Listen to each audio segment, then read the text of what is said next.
Do we actually have a chance in the playoff race of the Eastern Conference? Well, if we take a prediction here, I think the top two seeds, one of them you can assume is going to be the Boston Celtics with Kyrie Irving and all them. And the Cavaliers will probably be the other one. As far as who actually is the 1 and 2, I don't really know. I would assume that the Toronto Raptors, DeMar DeRozan, Kyle Lowry, and all them, they made some changes, but they should still be pretty good around number 3. The Wizards should be fighting them in that 3 and 4 spot as well. Now, of course, this is 2K, and 2K, for whatever reason, is content with simulations making no damn sense, so who knows, this could all be a bunch of crap.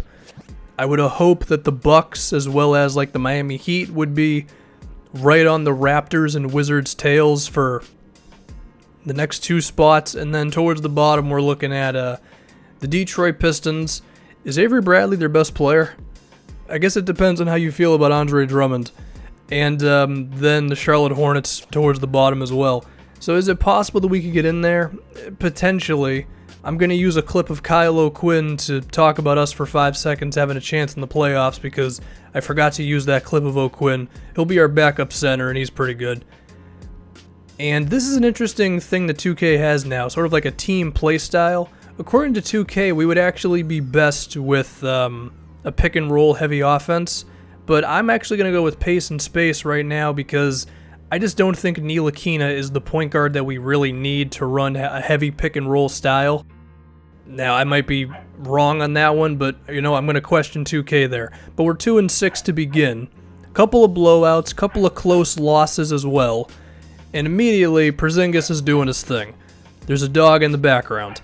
He's putting up right around 20 points a game, and given that Carmelo Anthony is still here, I think that's about all we can expect of him. Once Melo is gone, he's shooting the ball a million times a game. He killed the Celtics, which is awesome because, even if the Celtics are going to be better than us right now, we have to establish the fear of Porzingis in them, so then when we're a good team like a decade from now, they'll be intimidated by the 7'3" dude who can do everything. It's a master plan, it really is. I'm very intrigued to see the Celtics in real life. One, because I'm a Celtics fan, so I'm intrigued to see them regardless. But with all those freaking changes, that team's going to be a circus this season.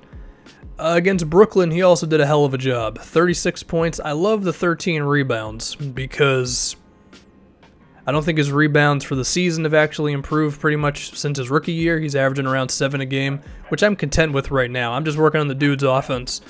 Mid-range shooting, 3-point shooting, posting up, fadeaways, things like that. We can get to the other things in time, the ball handling, even though he dunks over whoever the hell right there. Defensively, he's okay right now. He actually had 3 blocks and 3 steals in this one, but overall, defensively, I would say he's content. He's okay, not great. But we can work on those things. I just wanted to be a ridiculous offensive player for right now, and he's showing up. He's leading the team in points, and Melo's still shooting the ball a lot. Speaking of Carmelo, he's actually kind of sucking right now. 15 points a game is not very good for him, but when we look at his percentages, the dude can't make in anything at the moment. And actually, if you look at our 3-point percentages, outside of Porzingis and Tim Hardaway, we can't make in anything. Ntilikina can't make nothing in, Courtney Lee can't shoot, so that's kind of the source of our problems right now. This game against the Nets, Melo was pretty good. 18 points, 7 for 10 from the field.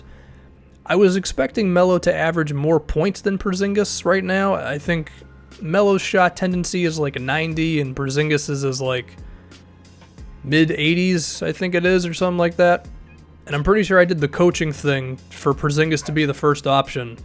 So actually, now that I think about it, maybe he should have been scoring more than Melo all along, and I'm full of crap. Ntilikina, what's going on, man? You can't make a shot to save your life. Also, you're a 76 overall, and I'm pretty sure you're supposed to be a 74. Did his overall already go up by 2 points in like 7 games into the season? I don't know. He's just having a tough time putting the ball in the basket. Against the Celtics, 5 assists ain't bad. For our rookie point guard, I'll take that. But he just couldn't make it anything, And maybe his shot tendency should be down a bit. I did talk about how I didn't really want him to be forcing the issue too much in his rookie season just because that's not really his natural play style. It seems like that might be what he's doing given his shot attempts. I mean, if he ends up averaging like 7 or 8 points a game, but he's efficient from the floor, then I'll take that for his rookie season. I'd rather have that than this 35% from the field and like 31% from 3 thing. He was terrible against the Nets as well, man. 3 points, 1 for 10 from the field, 1 for 6 from 3. That's ugly, Frank. Okay, I have to assume the New York media, as of right now, they might not be very nice to the guy.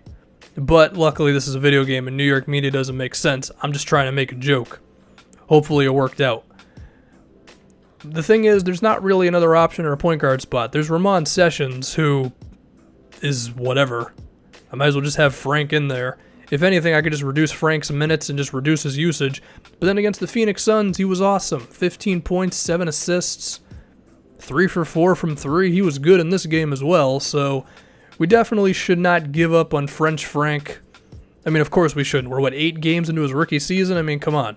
We're in this for the long haul, okay? If he's putting up these kind of numbers 3 years from now, then we're going to have a different conversation, but he's good for right now.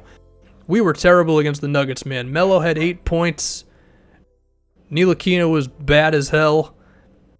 And on the flip side of things, who the hell didn't put up points for the Denver Nuggets? This is the kind of game that will tell you why we are currently the worst defensive team in the league. And our offense isn't too good either. We suck right now. It's the best way to put it. But, to be fair, we've had a couple of bad blowouts. This game, number 1. We've also had a bad blowout against the Rockets, but then we also had a couple of close losses as well. So, maybe our net rating and our offensive and defensive ratings are a little worse than what we actually are. Or we actually do suck that bad. We're just going to have to see. Of course, we'll make some changes on the way. I'm not just going to stand packed and let things happen.